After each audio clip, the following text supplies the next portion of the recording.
사무엘하 18장 31절부터 33절까지 말씀을 봉독하겠습니다. 구스 사람이 이르러 말하되 내 주 왕께 아뢰 소식이 있나이다. 여호와께서 오늘 왕을 대적하던 모든 원수를 갚으셨나이다 하니 왕이 구스 사람에게 묻되 젊은 압살롬은 잘 있느냐? 구스 사람이 대답하되 내 주 왕의 원수와 일어나서 왕을 대적하는 자들은 다 그 청년과 같이 되기를 원하나이다 하니 왕의 마음이 심히 아파 문 위층으로 올라가서 우니라. 그가 올라갈 때에 말하기를 내 아들 압살롬아, 내 아들 압살롬아, 차라리 내가 너를 대신하여 죽었다면 압살롬 내 아들아 하였더라. 오늘 사무엘하 18장에는 이제 반란군 압살롬과 그 아버지 되는 다윗 왕 사이의 전투가 기록되고 있습니다. 결국은 압살롬이 죽고 다윗 왕이 승리를 거두어 그 왕권을 지켜내는 내용입니다. 그러나 이 사건의 관심은 전쟁의 승패가 아니라 그 다윗 왕이 그 아들, 반역한 아들 압살롬을 아끼며 그의 죽음을 슬퍼하는 것으로 되어 있습니다. 18장 5절에 보시면 왕이 요압과 아비새와 이때에게 명령하여 이르되 나를 위하여 젊은 압살롬을 너그러이 대우하라 하니 왕이 압살롬을 위하여 모든 군 지휘관에게 명령할 때 백성들이 다 들었다고 기록하고 있습니다. 사사로이 어떤 특별한 부대에 준 명령이 아니고 모든 군사들에게 다윗 왕이 반역한 아들인 압살롬을 너그럽게 대해줄 것을 구하고 있습니다. 나중에 압살롬이 죽었다는 소식을 듣고 오늘 본문 마지막 절 33절의 내용을 보시면 왕의 마음이 심히 아파 문 위층으로 올라가서 우니라. 그가 올라갈 때 말하기를 내 아들 압살롬아, 내 아들 압살롬아, 차라리 내가 너를 대신하여 죽었다면 압살롬 내 아들아 하였더라. 라고 참 눈물을 금할 수 없는 애절한 다윗 왕의 그 안타까움과 아들을 향한 사랑이 기록되어 있습니다. 우리는 지금 사무엘 상하를 통하여 그 주인공 되는 다윗 왕의 생애를 살펴보고 있습니다. 성경이 다윗 왕을 전면에 내세워 그를 중심으로 하여 사무엘 상하를 기록하고 있는 큰 이유는 하나님의 인도하심과 그 인도함을 받는 하나님의 백성이 어디로 인도함을 받는가 하는 일에 다윗 왕이 한 모범이기 때문입니다.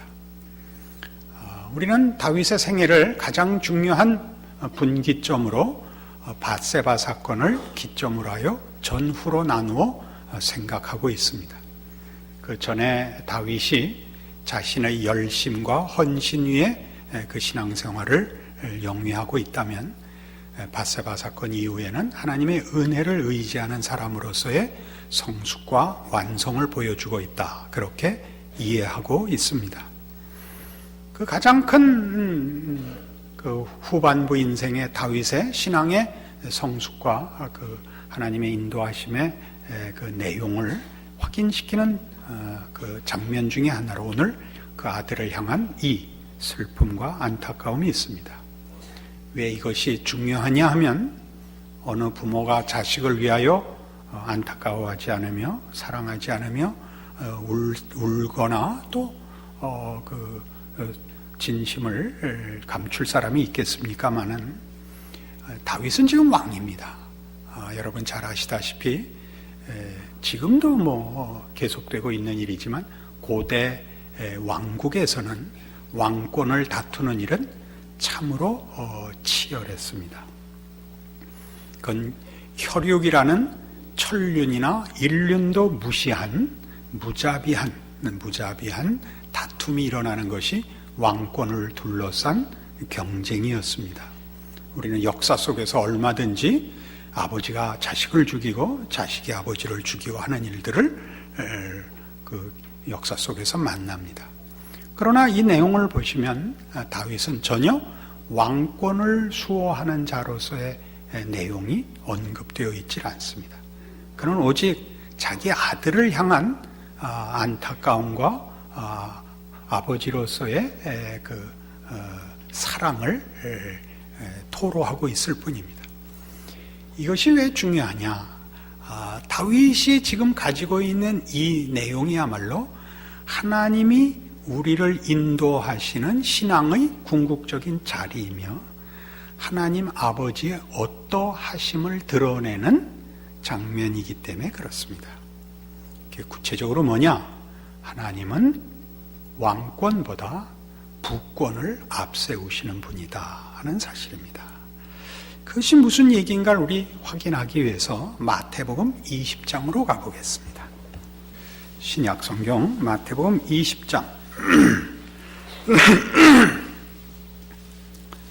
천국은 마치 품꾼을 얻어 포도원에 들여보내려고 이른 아침에 나간 집주인과 같으니 그가 하루 한 데나리온씩 품꾼들과 약속하여 포도원에 들여보내고 또 제3시에 나가보니 장터에 놀고 서 있는 사람들이 또 있는지라. 그들에게 이르되 너희도 포도원에 들어가라. 내가 너희에게 상당하게 주리라 하니 그들이 가고 제6시와 제9시에 또 나가 그와 같이 하고 제11시에도 나가보니 서 있는 사람들이 또 있는지라. 이르되 너희는 어찌하여 종일토록 놀고 여기 서 있느냐. 이르되 우리를 품꾼으로 쓰는 이가 없음이니이다. 이르되 너희도 포도원에 들어가라 하니라. 저물매 포도원 주인이 청지기에 이르되 품꾼들을 불러 나중 온 자로부터 시작하여 먼저 온 자까지 싹쓸 주라 하니 제11시 온 자들이 와서 한 데나리온씩을 받거늘 먼저 온 자들이 와서 더 받을 줄 알았더니 그들도 한 데나리온씩 받은지라. 받은 후 집주인을 원망하여 이르되 나중 온 이 사람들은 1시간밖에 일하지 아니하였거늘 그들을 종일 수고하며 더위를 견딘 우리와 같게 하였나이다. 주인이 그 중에 한 사람에게 대답하여 이르되 친구여 내가 네게 잘못한 것이 없노라. 내가 나와 한 데나리온의 약속을 하지 아니하였느냐. 내 것이나 가지고 가라.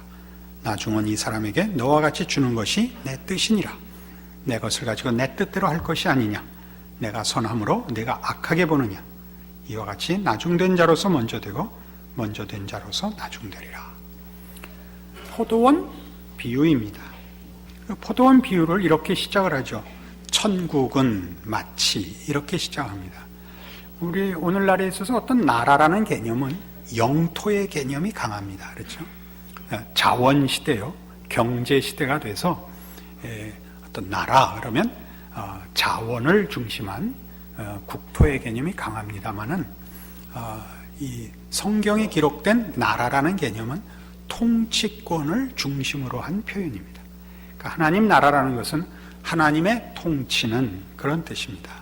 하나님 나라의 통치는 거기에서 하나님이 통치하시는 통치의 원리는 질서는 이런 뜻이 되죠.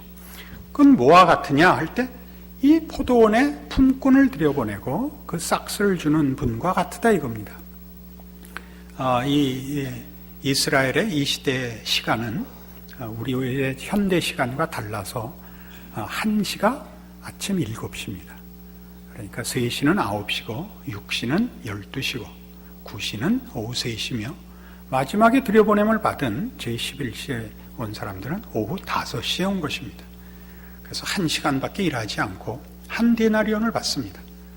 그러니까 처음에 아침 일찍 아마 7시나 8시경에 들여보냄을 받은 품꾼들이 한 데나리온씩 약속하고 들어갔으니까 1시간만 일하고 한 데나리온을 받자, 몇 배나 더 받을 것으로 기대했다가 동일하게 하나를 받자 원망하는 대목입니다. 왜 1시간만 일한 사람을 하루 종일 일한 우리와 같이 줍니까? 주님께서 분명하게 내린 결론은 내가 너와 하나의 약속을 했고 그것을 주었다. 난 너에게 불공평하거나 불의하게 행한 것이 없다. 늦게 와서 조금밖에 일하지 않았지만 내가 하나 주는 것은 내 권리다. 라고 하면서 뭐라고 얘기를 하시냐면 결론이 이와 같이 나중된 자로서 먼저 되고 먼저 된 자로서 나중되리라 라는 그 얼른 이해가 가지 않는 말씀을 덧붙이십니다. 먼저 간 자가 더 멀리 가고 나중에 출발한 자가 그 사람을 못 미쳐야 맞죠. 이것이 보상의 원리입니다. 보상의 원리. 한 것만큼 받는 거죠. 노력하면 노력한 만큼 받고 더 능력 있게 했으면 능력만큼 보상이 돼야 되는데 주께서 하시는 말씀은 하나님의 통치는 자격만큼 받는 것 아니다, 그렇게 얘기하십니다. 보상의 원리를 뒤집는다는 뜻이 아닙니다. 노력한 것이나 애쓴 것이 무효하다는 얘기가 아니라 그 공평함은 유지된다. 그러나 그 공평함의 한계를 웃도는 은혜의 원리가 보상의 원리보다 크다. 이것이 이 가르침입니다. 이것은 매우 중요하죠. 하나님의 통치는 그런 것입니다. 이러한 예수님의 가르침은 지금 여기 마태복음 20장에만 나온 것이 아니라 더 유명하게 시편 103편에 나옵니다. 찾아보십시다. 구약성경 876페이지 시편 103편 1절입니다. 내 영혼아 여호와를 송축하라. 내 속에 있는 것들아 다 그의 거룩한 이름을 송축하라. 내 영혼아 여호와를 송축하며 그의 모든 은택을 잊지 말지어다. 그가 내 모든 죄악을 사하시며 내 모든 병을 고치시며 내 생명을 파멸해서 속량하시고 인자와 긍휼로 관을 씌우시며 좋은 것으로 내 소원을 만족하게 하사 내 청춘을 독수리같이 새롭게 하시는도다. 여호와께서 공의로운 일을 행하시며 억압당하는 모든 자를 위하여 심판하시는도다. 그의 행위를 모세에게 그의 행사를 이스라엘 자손에게 알리셨도다. 여호와는 긍휼이 많으시고 은혜로우시며 노하기를 더디하시고 인자하심이 풍부하시도다. 자주 경책하지 아니하시며 노를 영원히 품지 아니하시리로다. 우리의 죄를 따라 우리를 처벌하지 아니하시며 우리의 죄악을 따라 우리에게 그대로 갚지 아니하셨으니 이는 하늘이 땅에서 높음같이 그를 경외하는 자에게 그의 인자하심이 크심이로다. 동이 서에서 먼 것 같이 우리의 죄과를 우리에게서 멀리 옮기셨으며 아버지가 자식을 긍휼히 여김같이 여호와께서 자기를 경외하는 자를 긍휼히 여기시나니 이는 그가 우리의 체질을 아시며 우리가 단지 먼지뿐임을 기억하심이로다. 우리의 처지를 편드시는 분이요, 우리의 행한 대로 처벌하지 않는 분이요, 가장 중요하게 우리에게 아버지가 되사 자식을 불쌍히 여기는 부모의 마음으로 다스리시는 우리 아버지시라 라고 얘기합니다. 이 모든 설명은 8절에 있는 내용을 풀어 쓴 것에 불과합니다. 8절의 내용은 여호와는 긍휼이 많으시고 은혜로우시며 노하기를 더디하시고 인자하심이 풍부하신 하나님이시라는 이 선언입니다. 다윗의 시입니다. 다윗이 이 사실을 깨우쳐 알고 있습니다. 여호와는 자비롭고 은혜롭고 노하기를 더디하시는 하나님이신 것을 그가 압니다. 그런데 이 다윗의 고백은 다윗만의 깨우침이 아니라 또는 특별한 그가 경험한 개인의 일이 아니라 7절에 있는 바와 같이 그의 행위를 모세에게, 그의 행사를 이스라엘 자손에게 알리셨도다. 뭐를? 8절의 내용을 말이죠. 자비롭고 은혜롭고 노하기를 더디하시는 이 하나님은 모세와 이스라엘 백성에게 당신을 그렇게 나타내신 하나님이라고 소개하고 있습니다. 출애굽기 34장 사건을 배경으로 하고 있습니다. 찾아가 봅시다. 출애굽기 34장은 이런 역사적 배경을 가지고 있습니다. 이스라엘 백성이 하나님의 크신 능력과 구원으로 종되었던 애굽 땅을 벗어나와 이제 시내 산 앞에 모였습니다. 하나님의 백성으로 부름을 받아 이제 모세가 시내 산에 올라가 하나님 앞에 율법을 받는 중입니다. 모세가 40일 동안이나 산에 올라가서 내려오지 않자 백성들이 기다리다가 시험에 들어 금송아지를 지어 범죄한 때입니다. 하나님께서 모세를 급히 내려보내시고 모세가 내려와 하나님이 써주신 돌판 2개를 던져 깨뜨려 버립니다. 그리고 하나님 앞에 용서를 구합니다. 이 백성을 용서해 주십시오. 그래서 하나님이 내가 이 백성을 진멸하고 너로 새로운 민족을 만들겠다. 그러자 모세가 이 백성을 멸하시려면 저도 함께 죽여주십시오. 그렇게 하시지 않을 거면 이 백성을 살려주십시오. 그래서 하나님께서 이 백성을 용서하기로 하고 모세에게 다시 돌판 2개를 준비해 올라오라고 한 장면입니다. 여호와께서 모세에게 이르시되 너는 돌판 2를 처음 것과 같이 다듬어 만들라. 네가 깨뜨린 처음 판에 있던 말을 내가 그 판에 쓰리니 아침까지 준비하고 아침에 시내산에 올라와 산 꼭대기에서 내게 보이되 아무도 너와 함께 오르지 말며 온 산에 아무도 나타나지 못하게 하고 양과 소도 산 앞에서 먹지 못하게 하라. 모세가 돌판 둘을 처음 것과 같이 깎아 만들고 아침에 일찍 일어나 그 두 돌판을 손에 들고 여호와의 명령대로 시내산에 올라가니 여호와께서 구름 가운데 강림하사 그와 함께 거기 서서 여호와의 이름을 선포하실세 여호와께서 그의 앞으로 지나시며 선포하시되 여호와라 여호와라 자비롭고 은혜롭고 노하기를 더디하고 인자와 진실이 많은 하나님이라 라고 선포하십니다. 어떤 장면이라고요? 이스라엘 백성이 최악의 범죄를 행한 그 장면에서 하나님은 당신을 뭐라고 선포하신다고요? 자비롭고 은혜롭고 노하기를 더디하고 인자와 진실이 많은 하나님이라고 당신을 소개하시고 선포하시는 것입니다. 이분이 우리가 믿는 하나님입니다.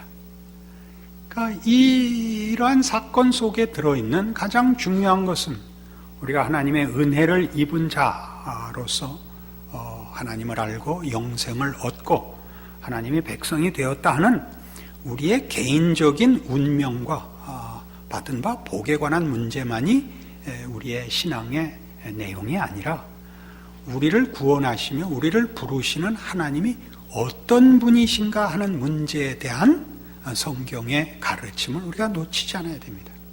우리는 이 하나님의 자녀인 것입니다. 이것이 큰 복인 것입니다. 우리가 누구의 자녀냐 하는 것은 부모와 자식 간의 관계는 유전인자를 물려받는 것입니다. 그러니까 우리가 그 구원을 다만 수명이 길어지고 무슨 물질적인 혜택을 받는 구원보다 비교할 수 없는 가치와 내용과 그 영적인 측면에 이런 상상할 수 없는 영광스러운 구원을 소유하고 있다. 왜냐하면 우리를 지으시고 구원하시고 그 구원으로 부르신 하나님이 이런 하나님이시기 때문에 우리가 그런 하나님을 본받도록 부름을 받고 있다는데 기독교 신앙에 자랑이 있는 것입니다. 다시 마태복음 18장으로 가셔서 그래서 우리는 아까 생각해봤던 보상의 원리보다 훨씬 우위에 있는 하나님의 은혜의 원리라는 측면에서 우리의 신앙을 잠시 더 점검할 필요가 있습니다. 마태복음 18장입니다. 그때 제자들이 예수께 나와 이르되 천국에서는 누가 크니까? 예수께서 한 어린아이를 불러 그들 가운데 세우시고 이르시되 진실로 너희에게 이르노니 너희가 돌이켜 어린아이들과 같이 되지 아니하면 결단코 천국에 들어가지 못하리라. 이 표현은 참 놀랍습니다. 대부분 이 표현의 그 무게를 이해하지 못하는데 3절에 있는 바와 같이 진실로 너희에게 이르노니 너희가 돌이켜 어린아이들과 같이 되지 아니하면 결단코 천국에 들어가지 못하리라는 요한복음 3장에 나오는 물과 성령으로 거듭나지 아니하고는 하나님 나라에 들어갈 수 없다와 같은 무게를 지닌 선언입니다. 근데 이 어린아이가 등장하게 된 이유는 제자들이 천국에서 누가 크냐라고 묻는 바람에 생긴 예수님의 답입니다. 천국에서 누가 큽니까? 라는 얘기는 하나님 나라에서 하나님의 통치 세계에서는 무엇이 가치 있는 것입니까? 라는 질문이 되죠. 근데 여기에는 이미 이 질문을 한 제자들 속에 보상의 원리 속에서 이 질문이 나왔다는 걸 알아야 됩니다. 누가복음 22장에는 이런 다툼이 거기 이렇게 소개되어 있습니다. 그때 제자들 사이에 누가 크냐 하는 다툼이 난지라 이렇게 되어 있습니다. 그러니까 뭐 같은 장면이 아니래도 몇 번에 걸쳐서 제자들 사이에 그 중에 누가 더 크냐 하는 다툼이 있었는데 누가 크냐라는 다툼은 예수 그리스도를 이제 주인공으로 하여 세워질 하나님 나라에서 누가 더 큰 공신의 대접을 받을 것이냐라는 싸움입니다. 누가 더 큰 공신이냐 하는 것은 지금 그들이 예수를 쫓는 제자가 되어 누가 더 주님께 쓸모가 있었느냐라는 얘기지요. 이것은 우리 모든 기독교 신앙인들에게 끊임없는 유혹과 또는 그 시험이 되기도 하는 것입니다. 우리는 너무 서둘러 우리의 구원을 그 은혜로 말미암는 구원이라는 이름으로 그 은혜를 갚으려고 합니다. 그 은혜를 갚으려는 바람에 너무 일찍부터 신앙을 헌신과 능력으로 바치려는 그 조급함이 있습니다. 이것이 우리를 뭘 만드느냐 하면, 여러분 잘 보시면 스스로에게 대해서나 같은 믿음의 그 식구들에게 정죄감을 불러일으킵니다. 그래서 자기 마음에 소원하는 열심만큼 신앙생활을 하지 못하면 모두가 다 죄책감을 가지고 삽니다. 그래서 여러분 표정들이, 주일날 오는 표정들이 나쁜 이유가 그것입니다. 떴지 못한 것이죠. 지난 한 주간도 아무것도 못하고 왔다라는 생각에 여러분들이 오시면 회개하느라고 바쁩니다. 근데 여기 지금 그 문제에 대하여 예수님의 답은 뜻밖인 것입니다. 어린아이 하나를 세우시고 진실로 너희에게 이르노니 너희가 돌이켜 어린아이들과 같이 되지 아니하면 결단코 천국에 들어가지 못하리랍니다. 누가 천국에서 더 크냐는 그만두고 천국에 들어갈 자격도 없는 겁니다. 뭐가 되지 않으면, 어린아이가 되지 아니하면. 어린아이는 종종 우리들이 쉽게 생각하면 순진성을 그 특성으로 꼽곤 합니다. 여러분 애들 키워서 다 아시다시피 애들은 순진하지 않습니다. 독사의 새끼는 독사입니다. 사람의 자식은 사람입니다. 사람은 죄인으로 태어납니다. 애들도 악질입니다. 그런데 그 규모가 너무 작아서 우리가 웃고 넘어가는 겁니다. 애들이 거짓말하는 거, 애들이 미운 짓 하는 게 작아서 부모가 웃고 넘어가고 크게 생각을 안 해서 그렇지, 어른들하고 똑같은, 질적으로 똑같은 악질 노릇을 합니다. 이제 나이가 들고 더 배우고 그리고 몸이 커지면 본격적으로 악질 짓을 할 겁니다. 여기서 어린아이는 의존성을 얘기하는 겁니다. 어린아이는 스스로를 홀로 지킬 수 없습니다. 의존성이 가장 큰 특징인 것입니다. 그러니까 천국은 누가 더 하나님께 의지하느냐의 싸움이랍니다. 그리고 그런 곳이랍니다. 하나님은 우리의 도움을 필요로 하지 않습니다. 우리가 신앙적인 헌신을 하는 것은 하나님의 뜻에 우리를 순종시켜 우리가 누리는 복일지언정 우리가 있어서 하나님이 못하실 일을 하거나 어려운 일에 도움을 받는 일은 없습니다. 이 점 분명히 할 필요가 있습니다. 그래서 이 문제는 어디로 확대되느냐 가느냐 하면 4절, 그러므로 누구든지 이 어린아이와 같이 자기를 낮추는 사람이 천국에서 큰 자니라입니다. 그러니까 주를 위하여 쓸모 있었다는 표현은 쓸 수 있습니다만은 그러나 조심해야 됩니다. 그것이 경쟁적이고 우열의 비교라면 쓸 수 없습니다. 그러나 우리가 하나님의 뜻대로 살아서 하나님 하시는 일에 동참하는 그 영광을 누리는 것이 신앙에서 가장 값진 일이라고 얘기하는 측면에서 쓴다면 얼마든지 쓸 수 있습니다. 그러나 우리가 쓰는 것은 제자들이 그랬던 것 같이 비교요, 질투요, 보상의 원리로 신앙의 더 큰 원리, 은혜와 긍휼의 원리를 제한할 수 있습니다. 조심해야 됩니다. 그래서 또 누구든지 내 이름으로 이런 어린아이 하나를 영접하면 나를 영접하는 것이라 라는 이 계속되는 설명을 주의 깊게 기억해야 합니다. 우리는 사람을 더 이상 능력과 즉 실용성과 이해관계로 평가하지 않아야 됩니다. 교회 안에 누가 와 있다라는 것은 결단코 기독교 신앙에 도움이 되는 측면에서는 따지지 않아야 됩니다. 교회 안에는 하나님이 부르시는 어떤 영혼도 그 은혜로 부르심을 받아오는 것입니다. 어느 교회가 어떤 식의 특징을 갖고 있다는 건 있을 수 있지만 그것이 신앙적 기준으로서 굳어지면 안 됩니다. 문화적인 차이가 있을 수 있고 어떤 점을 더 강조하는 특징이 있을 수 있지만 문화나 특징이라는 것이 본질이 되어서는 안 됩니다. 그러니까 참 조심해야 됩니다. 여러분들이 교회 안에서 만나는 같은 믿음의 형제들에게 눈빛을 몇 도로 높이느냐는 신앙적인 기준으로만 해야 됩니다. 이것은 왜 중요하냐면 동일한 기준이 자신에게 적용되기 때문입니다. 우리는 남을 정죄하는 그 마음으로 자신을 정죄하기 때문에 문제입니다. 우리는 지금 예수님께서 내 이름으로 이런 어린아이 하나를 영접하는 것이 나를 영접하는 것이라는 그 말씀이 예수로 말미암아 하나님이 어린아이 같은 나를 기꺼이 영접했다는 사실을 스스로 부인하고 내가 쓸모있기를 바라는 생각으로 인하여 우리의 신앙생활을 스스로 제한하고 있기 때문입니다. 우리 다 못난 사람입니다. 사실이 그렇습니다.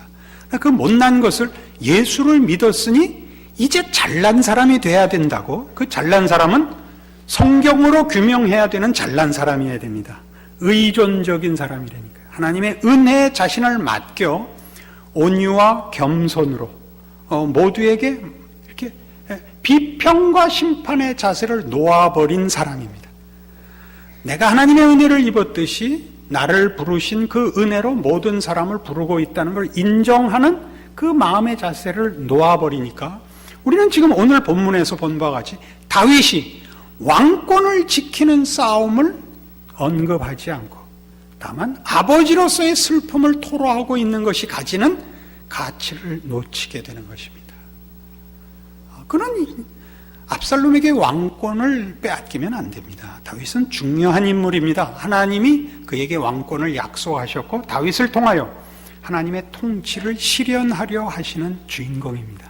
그러나 그것은 다윗의 지도력이나 다윗의 능력에 의해서 합의를 보는 일이기보다 하나님께서 어떠한 분인가를 다윗을 통하여 나타내시기를 기뻐하사 부름을 받은 사람에 불과합니다.